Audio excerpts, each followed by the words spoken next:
Ang libreng ultrasound na St. Gerard Charity Foundation ay patuloy na magbibigay ng tulong sa mga Pasigueños makaraang ilunsad ito nitong nakaraang linggo. Kung sa mga pribadong ospital magpapa-ultrasound, malaking halaga ang kakailanganin ng ating mga kababayan.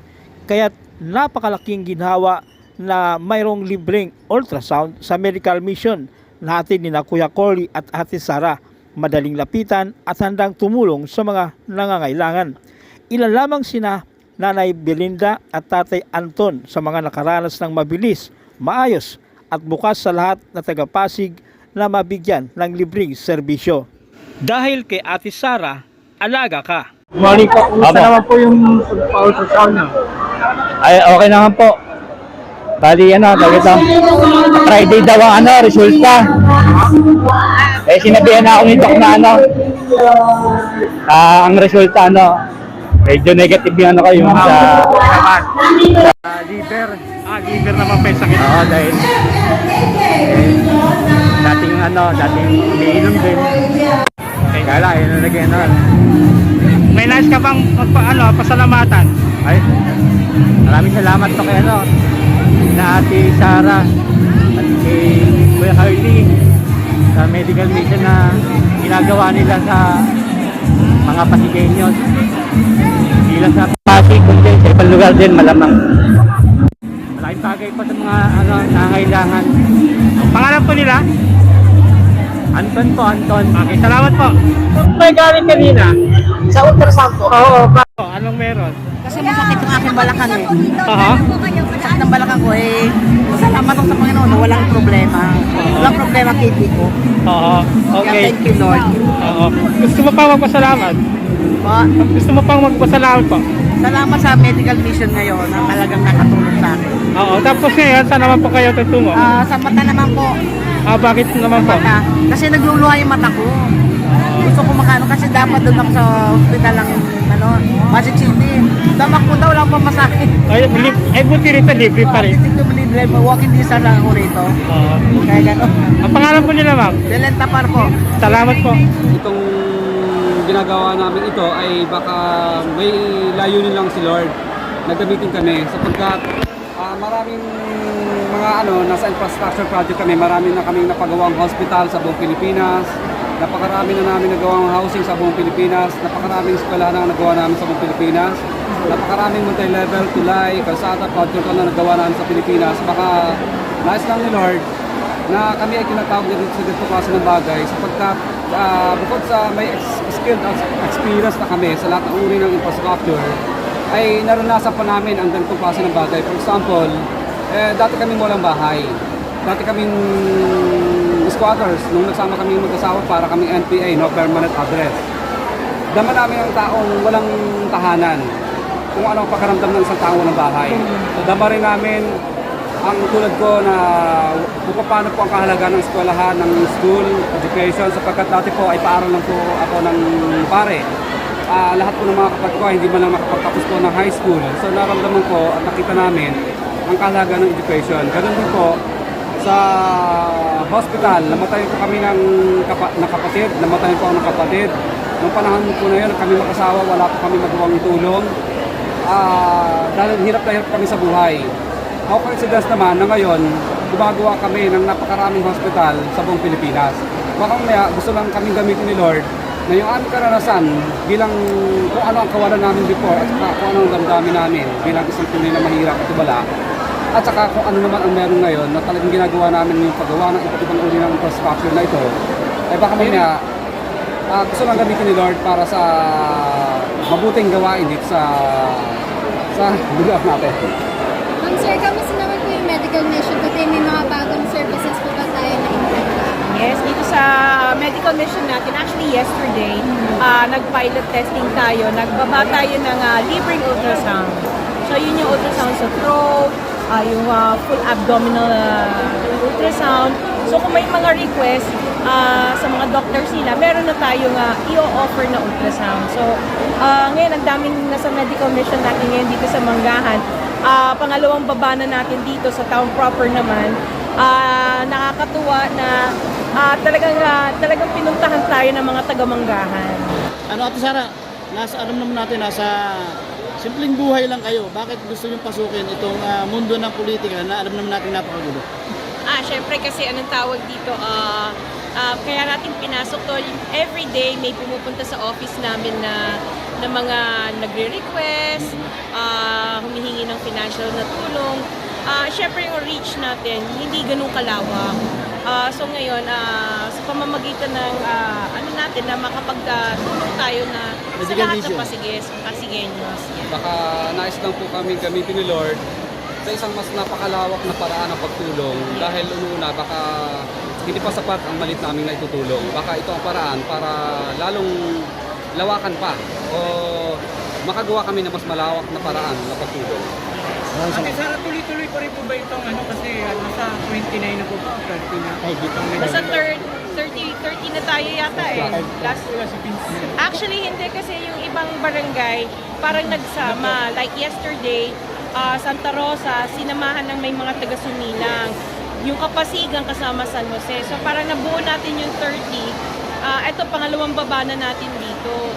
So, more than 30 na tayo, na baba sa mga barangays natin sa Pasig. Itutuloy pa rin po ba ito after ditong mga barangay na ito? Yes, tuloy-tuloy pa rin. Every Saturday, magbababa tayo ng medical mission. Pero, next Saturday, we will give way sa Undas. So, next Saturday, wala tayong medical mission. Kaya tayo nag-medical mission ngayon ng Saturday, Sunday. Para next week, wala tayong medical mission to give way sa Undas. Tsaka, maraming alam ko yan, magbabakasyon at pupunta sa mga probinsya nila.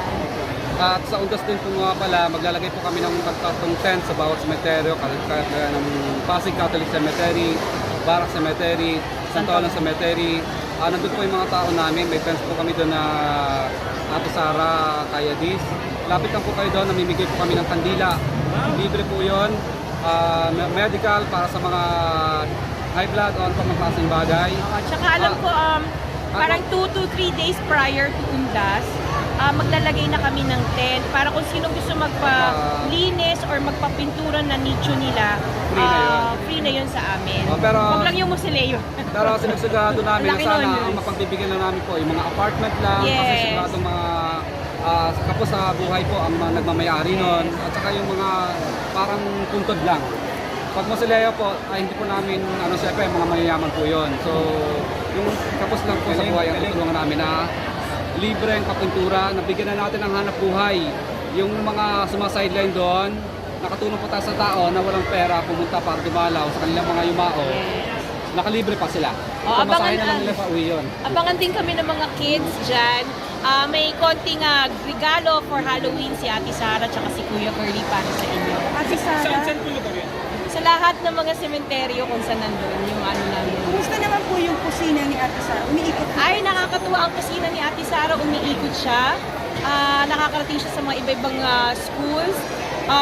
Yung lugaw na binibigay natin talagang pang masarap eh.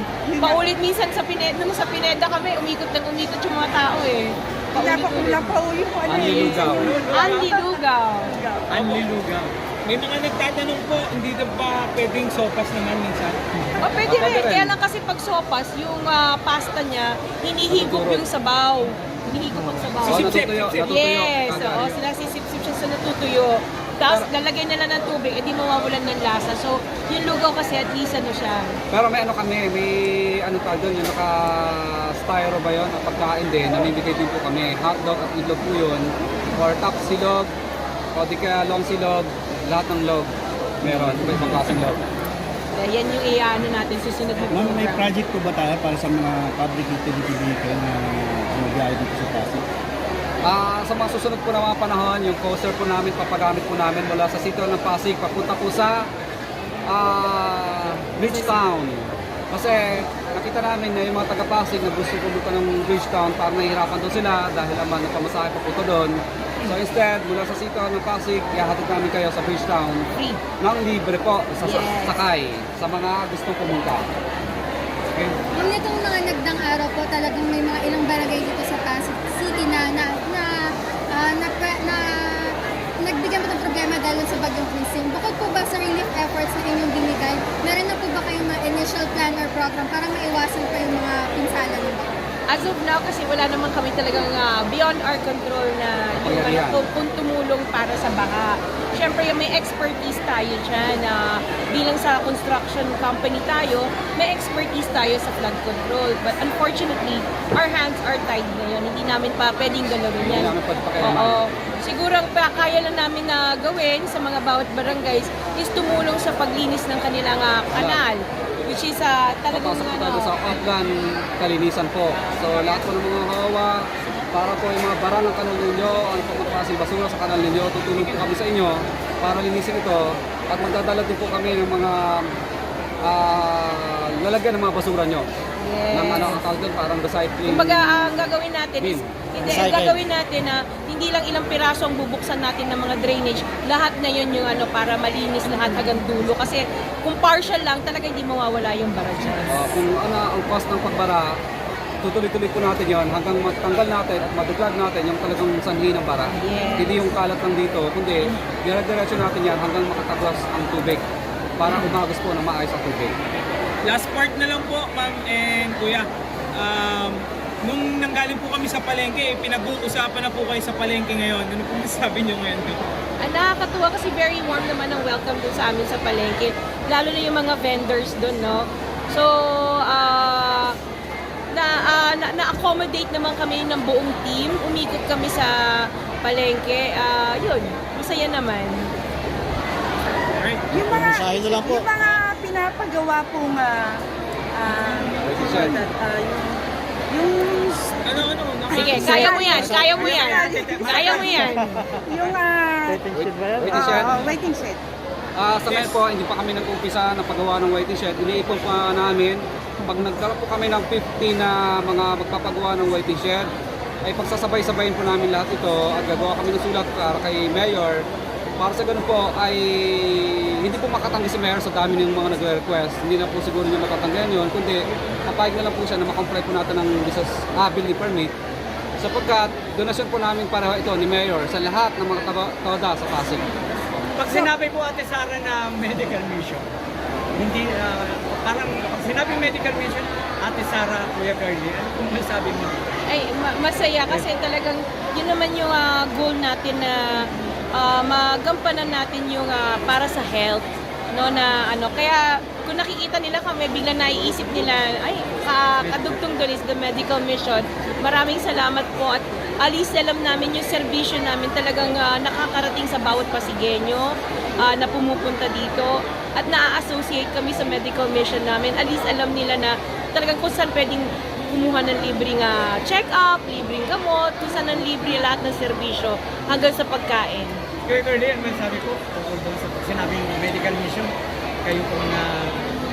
Kasi ang medical mission po na to ay hindi lang isang medical mission. Ito po ay pinagdaanan po namin sa buhay. Dama po namin ang kalagayan ng isang taong talagang tunay na walang-wala. Yung taong mahirap na gusto bumili ng gamot pero hindi makabili ng gamot. So parang ito po, nakakaramdam po kami ng kaligayahan dahil parang nakakatulong kami kung ano ang naramdaman namin before na isi-share namin. Ano kung gusto niyo mga magiging mensahe sa inyong mga kabarangay dito, kababayan sa Pasig? Sa lahat ng mga taga-Pasig, hintayin niyo lang po. Marami pa po kami project. Magiging parang little government po kami sa aming paraan bilang isang pribadong mamamayan. Darating po ang mga kusina ni Ate Sara sa inyo. Darating din po ang mga linis kanal, upland linis kanal sa buong Pasig po. Basta mag-request lang po kayo, bababaan po namin kayo, lilinisin po namin ang lahat ng mga kanal ninyo. Ganun din po sa mga toda. Hintay lang po kayo, gagawin po namin kayo ng mga waiting shed na siyang magiging silungan ng lahat ng mga TODA members at ng mga pasahero po ninyo para hindi po kayo naaarawan, nababasa. At marami pa po kami mga projects na naiisip. Minsan nga, project na naiisip pa namin ay kung ano ang nanggaling sa inyo. Minsan yun ang ginagawa namin. Kung ano ang nanggaling sa mga suggestion ninyo, yun po ang tinutupad namin. Ako ang mensahe ko sa mga Pasigueño, abangan nyo yung mga announcements namin para sa mga medical missions natin. Siguro after Undas, mag-a-announce na kami kung saan ang susunod na medical mission. Enjoy, keep safe sa inyong vacation sa November 1. At pag nakita nyo kami, nandun lang kami sa mga sementeryo para mag-assist sa inyo. Sa labas po, sa sa entrance, labas. hindi sa loob. Oo, yan. So, yan yung ano natin. Tapos ano yun? Ano ba ba? Nakamaskara po ba yan? Hindi, okay na yan. Okay. Yes, huwag na kaya magmaskara. Okay na to. So, Yun lang po. Maraming yes, maraming salamat po. Para nakamaskara na rin tayo.